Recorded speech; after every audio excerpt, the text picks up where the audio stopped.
He walked into the bar, a swagger in his step and a mischievous glint in his eye.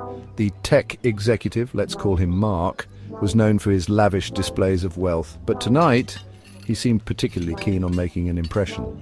As he approached the bar, he pulled out a wad of cash that could choke a horse.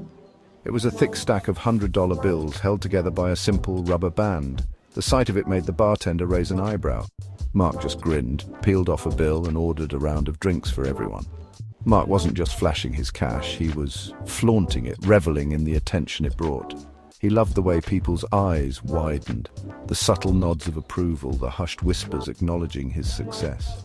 Money for Mark wasn't just a means to an end, it was a symbol of power, a way to command respect and admiration. He craved the validation, the feeling of being larger than life.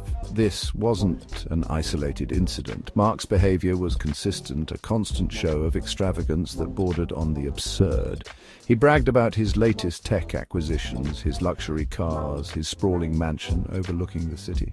Alcohol often fueled his boasts, loosening his tongue and amplifying his need for attention.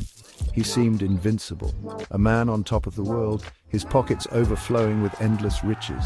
But beneath the surface, a different story was unfolding. Mark's wealth was real, at least for a time. His tech ventures had yielded impressive returns, catapulting him into a world of unimaginable wealth. He was the epitome of the self-made millionaire, a poster child for the tech boom.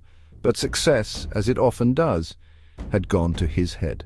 The once grounded entrepreneur had morphed into a caricature of himself, blinded by his own fortune. He surrounded himself with yes-men, people who enabled his reckless spending and fueled his ego. He saw himself as above the rules, immune to the consequences that plagued ordinary mortals.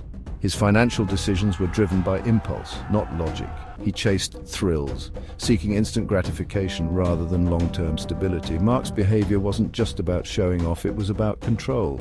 Money, for him, was a way to exert power over his environment, to bend the world to his will. He could buy anything he desired, indulge any whim, silence any critic. He believed that wealth made him untouchable, a master of his own destiny. But he was about to learn a harsh lesson. One sunny afternoon, Mark gathered a group of friends on his private yacht. The champagne flowed freely, laughter echoed across the water, and the atmosphere was thick with a sense of reckless abandon. Mark, never one to shy away from a grand gesture, decided to up the ante. He pulled out a velvet pouch, its contents clinking softly. Inside were dozens of gleaming gold coins, each worth $1,000. He had instructed a colleague to procure them earlier that day. A spur-of-the-moment decision fueled by boredom and a desire to impress. With a mischievous glint in his eye, Mark announced his plan. He was going to throw the coins into the ocean just for the sheer thrill of it. His friends, caught up in the moment and emboldened by the free-flowing alcohol, cheered him on, and so one by one the gold coins sailed through the air, glittering momentarily in the sunlight before disappearing beneath the waves. The act was symbolic of Mark's distorted relationship with money. It was a resource to be squandered, a plaything to be discarded on a whim. He failed to grasp the value of the wealth he had accumulated, the hard work and sacrifice it represented. To him, it was just a game, and the ocean floor was as good a place as any to bury his winnings.